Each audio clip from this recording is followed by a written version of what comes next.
Up until 3 games ago, you were saying Inter were worse off because of the players that had been lost.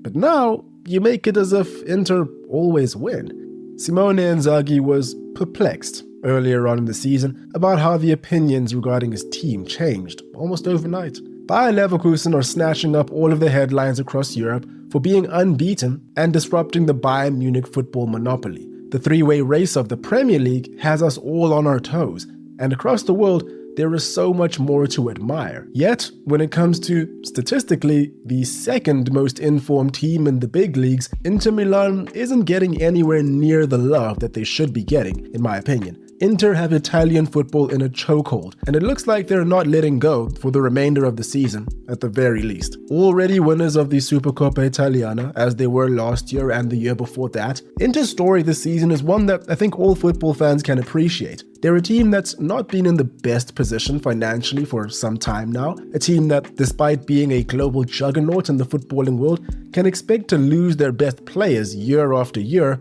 with increasing external competition to find the right replacements.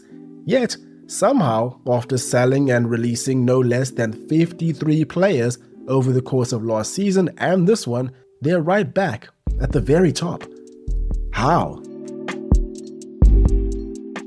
Yo, what is going on everyone? Hope we're all doing well. I'm Tinashe, welcome back to the channel. We've got Inter Milan on the agenda today. Feel free to subscribe if you haven't. We're almost at 300,000 subscribers, which makes no sense to me whatsoever, but thank you. Just so we're all on the same page about how good this team is, the transformation they've gone through, and what is actually going on, we gotta give this one a little bit of context and dive into some numbers, I think. In the Derby di Milano, at the start of the season, Milan were displaying a tifo of Inter, depicting them as a circus before and after the match. This was in response to Inter only being able to win domestic cups and not being able to win the Champions League, despite the fact that they got to the final. Inter lost this final 1-0, whereas Milan lost this derby 5-1. It's not the most graceful of defeats, given the mockery. The heaviest defeat that Milan have suffered in this fixture since losing by the same scoreline in 1974. At the time of recording this video, Inter Milan have amassed 79 points in the league over 30 games. At 2.6 points per game, they're only trailing Xabi Alonso's Bayer Leverkusen when it comes to the top 5 European leagues in that department. And just remember that this Bayer Leverkusen are an anomaly. Even being in the conversation as being comparable is an unbelievable achievement. And adding on to that, where they are well and truly ahead of everyone else, is from a defensive perspective. Only 14 goals conceded over the 30 games. It's really just a testament of how well-rounded this team is. And then going back to their attacking ability, they're not just picking up points in these games, they're embarrassing the opposition. 10 times this season, they've won by 3 or more goals. Quite notably, those matches included a 3-0 win against the most recent champions, Napoli, 4-0 against Fiorentina, the Europa League finalists from last year, and a 5-1 win against AC Milan. I can't lie to you, losing 5-1 in your own stadium as the away side, that would rub me the wrong way. Then again, who am I to talk? And just to wrap up the comparisons, as far as improvement goes, they are even better than they were 3 seasons ago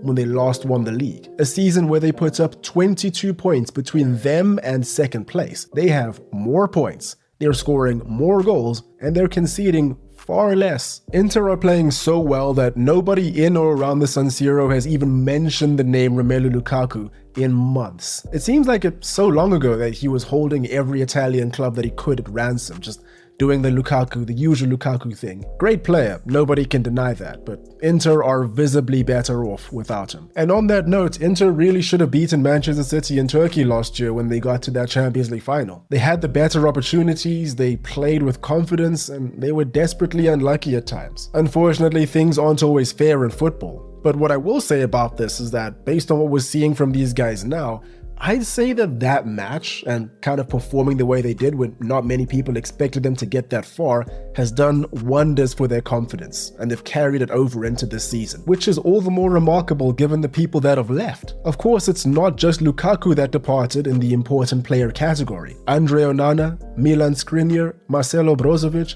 Edin Dzeko, just to name a few. Serie A revenue is not where it should be. Plus, government regulations imposed on Inter's Chinese ownership have severely limited their spending power and cash flow. You would think that with all of these restrictions in place, all of the problems that come with these restrictions, this team would just crash and burn. And I tell you what, a lot of people were of the opinion that that was going to happen.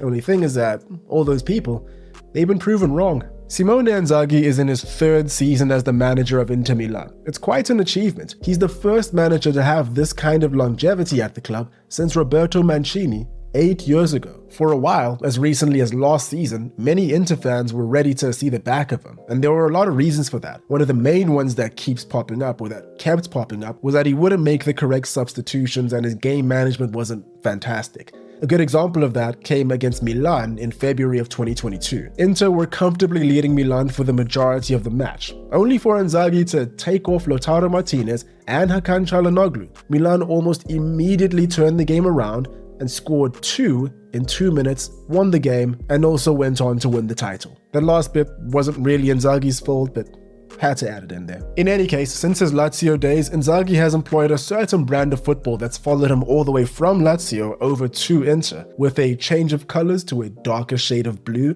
he's built upon that one Coppa Italia trophy that he won with Lazio and added 2 more in Inter colors. His tactics and the team that he's turned Inter Milan into is very interesting to look at. At a glance, these tactics aren't the most revolutionary, but the implementation of it is always something to marvel at. Inzaghi employs a flat 3-5-2 formation for his team, focusing on direct passing, possession retention, and quick ball movement. They are ruthless when it comes to speed in Serie A, but the underlying reasoning for all of this comes from strong starting positions. There's always a mobile defensive midfielder that maneuvers the ball into great spaces and always finds his man in between the opponent's lines. There's a true focus on balance and creativity on display here. We've already spoken about their incredible attack and defensive numbers and how the only team in Europe that they're seconds to is that incredible Leverkusen.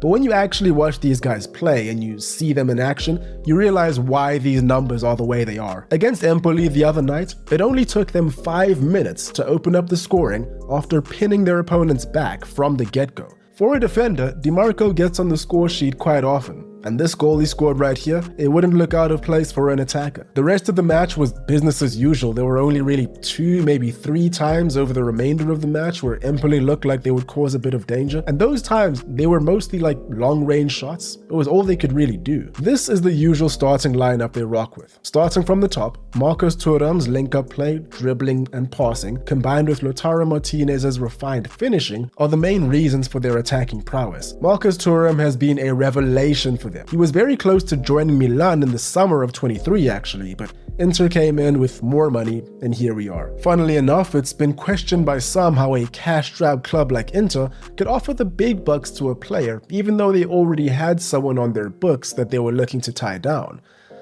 I think they knew what was coming. And Lautaro Martinez is Lautaro Martinez. Captain for a reason. World Cup winner. Not much more you can ask from a player, I think. Hakan Çalhanoğlu, once of Milan, has made a point of tormenting his former employers whenever he comes against them. He may be one of the most polarizing players in Milan right now, but his career longevity and the fact that he's dropped into that deeper role and is playing so well, it's fantastic to see. Along with the always impressive Nico Barella and Henrik Mkhitaryan, this midfield isn't getting outclassed anytime soon. On that note, Nico Barella is just so fun to watch. If he could finish consistently, we're not just talking about one of the best in Italy, we're talking about global domination. And they keep it tight at the back with a good mixture of experience and young talent. Darmian, DiMarco, or Dumfries do extremely well at marshalling the wide areas, while Bastoni, Acerbi, De Vrij, or Pavard lock up the back areas to visitors. Of course, I've already mentioned Alexis Sanchez. He's now on his 2nd stint with Inter Milan and is about to win his 2nd league trophy with them too. All of this after it was publicly declared by the internet that his career was over and that he was finished as a man. I guess it really goes to show all the doubters.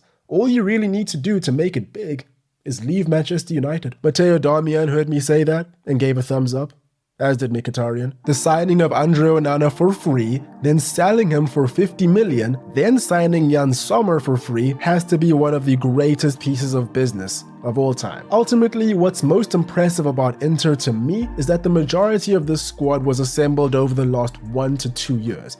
and damn near all of them were either free or purchased for under 10 million euros. That simply doesn't happen these days for teams operating at these levels. Now, the average age of the squad is about 29, and there are a lot of important players that are probably going to be seeing their careers go a bit downhill over the next couple of years, but based on how they've navigated the past couple of months and years really, I think Inter will be fine. Of course, they're not perfect. They have lost 3 games so far this season, which I know, criminal. I'm not even sure why I'm making a video on them right now. They were eliminated from the Coppa Italia in the round of 16, and then eliminated at the exact same stage in the Champions League. That time it was a loss to Atletico from a penalty shootout. What's worse is that they came into this match having not lost any games in 2024, and they were leading 2-0 on aggregate. This game remains the only game that they've lost all year, and that's pretty impressive, seeing as it's April. Griezmann struck only 2 minutes after Inter got their second of the tie, and Memphis Depay got Atletico's second. And then, out of all people to miss their mark,